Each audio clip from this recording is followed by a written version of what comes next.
कुछ विद्यार्थियों के 9th के एनुअल एग्जाम खत्म हो चुके हैं और कुछ का रिजल्ट भी आ चुका है। हालांकि कुछ विद्यार्थियों के पेपर अभी चल रहे हैं, लेकिन उनमें बहुत गुदगुदाहट है, स्कुबुगाहट है कि 10th क्लास में जाएंगे तो करेंगे क्या, कैसे करेंगे। अभी तो हमारे जैसे भी नंबर आ रहे हैं 30%, 40%, 50%, 60%, हमें 60% से 10वीं नहीं करनी है। हमें 80%, 90%, 95% तक अपने नंबर को लेके जाना है, खींच के लेके जाना है। तो ये वीडियो आपको पूरी डिटेल में एक एक चैप्टर, एक एक सब्जेक्ट वाइज मैं बताऊंगा कि क्या डिफरेंस है 9th क्लास में और 10th क्लास में। ध्यान से देखिएगा, पूरा देखिएगा और अपने दोस्तों को शेयर जरूर करिएगा। इनसे आपको बहुत अच्छी नॉलेज मिलने वाली है। पहली बात मैं आपको बता दूं, 9th की क्लास में जो बुक होती है, हर स्कूल में लगाते तो वो एनसीईआरटी ही है, बट किसी में टीचर्स खुद बनाते हैं, तो वो स्टैंडर्ड्स क्वेश्चन पेपर या स्टैंडर्ड चेकिंग नहीं होती। 10th की क्लास, ये बोर्ड क्लास जो होती है वो स्टैंडर्ड होती है। स्टैंडर्ड का मतलब आप अगर बोर्ड क्लास में हैं तो पूरे देश का एग्जाम उसी दिन था, पूरे देश के आंसर शीट जो है वो बाहर सेंटर्स पे चेक हो रही थी। स्कूल के टीचर्स नहीं चेक कर रहे थे जो गड़बड़ कर सकते हैं कि ये अच्छा बच्चा था, ये बुरा बच्चा था, और जो 6ठी से लेकर 10वीं तक फर्स्ट आ रहा है वो ही लगातार फर्स्ट आ रहा है। बिल्कुल नहीं, यहां पर जो नीचे है वो भी आगे आ सकता है, क्योंकि ये स्टैंडर्ड क्लास है, सीबीएसई बोर्ड की क्लास है, और बोर्ड में आपको अपना दमखम दिखाना पड़ेगा, तभी आपके 65 से 90% नंबर जाएंगे। पूरा जरूर देखिएगा, नहीं तो आपको बाद में पछतावा होगा, कुछ समझ में नहीं आएगा कि क्या हो रहा है और क्या चल रहा है। तो सबसे पहले मैं आपको बताऊंगा कि केमिस्ट्री ये रही 9th क्लास की, केमिस्ट्री ये रही 10th क्लास की। 9th क्लास की English medium, Hindi medium, 10th class के इंग्लिश मीडियम, हिंदी मीडियम दोनों ही लिख रखा है। ये जो केमिस्ट्री है ये इनविजिबल है, ध्यान रखिएगा, इनविजिबल मतलब इसमें केमिस्ट्री के कुछ चैप्टर्स है ना, जैसे matter around us, pure, atoms and molecule, structure of atom, ये दिखेंगे नहीं। दिखेंगे मतलब एटम को आप कैसे देख सकते हो, प्योरिटी कैसे आप श्योर कर सकते हो या देख कर छांट सकते हो। तो ये जो चैप्टर्स है ना इनविजिबल है, और ये आपकी केमिस्ट्री विजिबल है। विजिबल का मतलब है कि यहां पर आपको केमिकल रिएक्शन जब करेंगे, देखेंगे, तो टेम्परेचर, प्रेशर, कलर, स्मेल, ये सब आपको इस चैप्टर में देखने को मिलेगा। ठीक है, ऐसी एसिड, बेस एंड सॉल्ट भी आप पहचानेंगे कि घर में कौन सी एसिड वाली चीज है, बेसिक वाली चीज है, सॉल्ट वाली चीज है। तो विजिबल है, यानी ये केमिस्ट्री आपको दिखाई देती है। मेटल्स, नॉन मेटल आपको दिखाई देंगे। कार्बन कंपाउंड्स, यहां पर आपने बॉन्डिंग सीखी है कि भाई बॉन्ड कैसे बनते हैं, यहां पर आपको एक्चुअल में बॉन्ड बनाने होंगे। तो यहां पर ना इनविजिबल है और थियोरेटिकल है, मतलब थ्योरी है ज्यादातर, और यहां पर लॉजिकल है। ये जो केमिस्ट्री है ये है लॉजिकल, यहां पर लॉजिक की बात हो रही है। ये हिंदी मीडियम वालों के लिए है, डरना नहीं, हिंदी मीडियम वालों के लिए भी मैं अच्छा कंटेंट लेकर आता हूं। इसके बाद अगर हम बात करें बायोलॉजी की, तो ये बायोलॉजी के चैप्टर्स, यहां पर ये जो चैप्टर है ना बहुत ही रटने वाला है। समझ लीजिए, समझने के बाद भी आपको रटना पड़ेगा, वाकई में रटना पड़ेगा, तब जाके आप इसको पार लगा पाएंगे। लेकिन ये चैप्टर आपका कवर हो जाएगा, ये चैप्टर आपका कवर हो जाएगा, थोड़ा बहुत रटने से भी कवर हो जाएगा।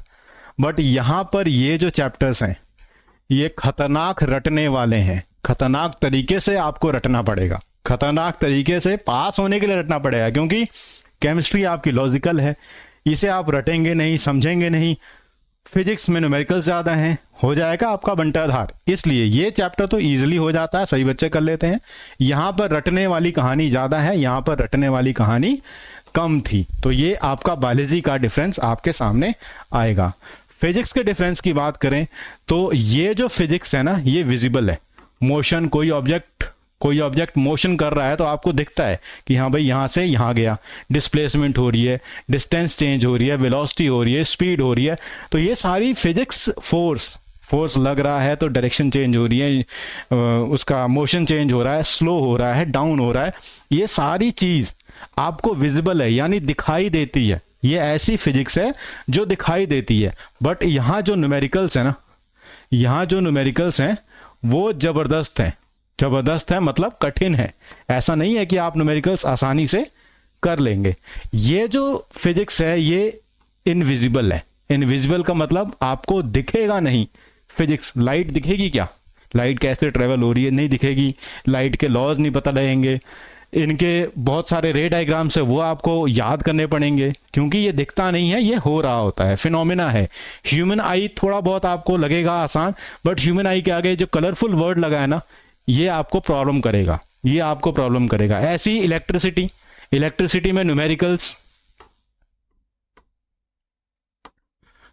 का लेवल बहुत ज्यादा है, बहुत अच्छा। यहां था कठिन, बट यहां पर है आपका आसान। ज्यादा तो है बट आसान है, ऐसा नहीं है कि आप इसे नहीं कर पाएंगे। तो मैं यहां पर लिख देता हूं आपको अच्छी इंफॉर्मेशन के लिए कि numericals are little easy, little easy, numericals are little easy.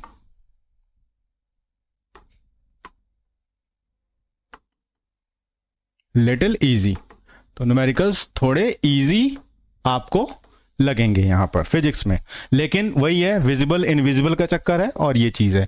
Maths की बात करें, देखो मैथ्स एक ऐसा चैप्टर है, एक ऐसा सब्जेक्ट है जिसमें चैप्टर्स डिवाइड होते हैं। कुछ ऐसे चैप्टर होते हैं जो बिल्कुल समझ ही नहीं आते।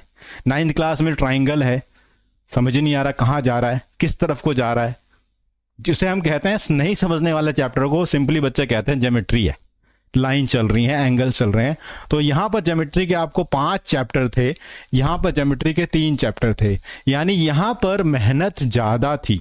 क्या थी? यहां पर मेहनत जो थी वो ज्यादा थी, और यहां पर मेहनत कम है क्योंकि ज्योमेट्री के 3 ही चैप्टर्स हैं। बाकी अलजेब्रा की बात करें, अलजेब्रा की बात करें तो अलजेब्रा में 7 चैप्टर्स हैं और यहां पे 11 चैप्टर्स हैं। टोटल देखा जाएगा तो 12 ही चैप्टर बन रहे हैं, और यहां पर आपके टोटल बन रहे हैं 14 चैप्टर। चैप्टर की संख्या बढ़ रही है। प्रैक्टिस यहां भी करी थी आपने, प्रैक्टिस के बिना तो कहीं काम नहीं चलेगा, यहां भी करी थी, और यहां पर भी आपको अच्छी खासी प्रैक्टिस करनी पड़ेगी नंबर लाने के लिए। हालांकि यहां की मैथ मुश्किल है। हम पढ़ाते हैं, कई साल हो गए पढ़ाते हुए ऑफलाइन तरीके से, अब हम ऑनलाइन सारी चीज़ें बताएंगे, सारी चीज़ें पढ़ाएंगे। तो सब्सक्राइब ज़रूर कर लीजिएगा और दोस्तों को ज़रूर बताइएगा।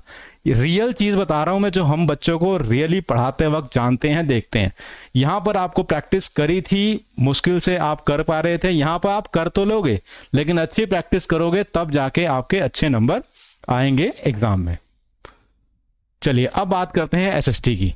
एक बार देखिए जरा एसएसटी में आपको क्या दिख रहा है। एसएसटी में यहां पर है सिविक्स के 5 चैप्टर, यहां भी 5 ही चैप्टर हैं। ये भी इजी है और यहां भी इजी है। ये जो हिस्ट्री है ना, ये वर्ल्ड हिस्ट्री की बात करता है, आसपास की हिस्ट्री की बात करता है। ये जो हिस्ट्री है ये हमारी इंडियन हिस्ट्री है, हमारे देश की हिस्ट्री। तो इसको पढ़ने में थोड़ा इंटरेस्ट आता है, अच्छे से पढ़ लेते हैं। डेट्स यहां भी याद करनी है, डेट्स वहां भी याद करनी है, कैरेक्टर्स यहां भी याद करने हैं, कैरेक्टर्स वहां भी याद करने हैं, बट ये थोड़ा इजी पड़ता है क्योंकि इंडियन हिस्ट्री है। ज्योग्राफी की बात करें तो यहां पर 6 चैप्टर्स हैं और ज्योग्राफी की बात यहां पर 7 चैप्टर्स हैं। ये भी इजी है और यहां पर भी इजी है, कोई ऐसा मुश्किल नहीं है। इसे हम कह सकते हैं कि थोड़ा मुश्किल है, बट वहां पर तो इजी है, ये तो मुझे पता है। बाकी इकोनॉमिक्स की बात करें, यहाँ 4 चैप्टर है, यहाँ 5 चैप्टर है।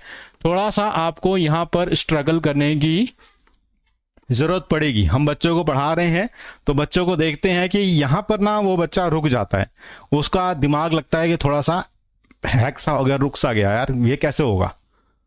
तो उसके लिए ये चीज है, आपको ध्यान रखने वाली बात है। इसके बाद आपको रियल तरीके से करना क्या है। बुक खरीद ली आपने, बुक की मैंने वीडियो बनाई थी, 10th क्लास की बुक खरीद ली आपने। कौन कौन सी बुक खरीदी है? एनसीईआरटी के अलावा जो जो बुक्स बताई हैं वो खरीदी है। पढ़ना कैसे है? एनसीईआरटी को सबसे पहले एनसीईआरटी आपके स्कूल में यानी क्लासेस में पढ़ाई जा रही होगी, ट्यूशंस में पढ़ाई जा रही होगी। आप अगर ऑनलाइन पढ़ते हैं तो ऑनलाइन भी पढ़ाई जा रही होगी।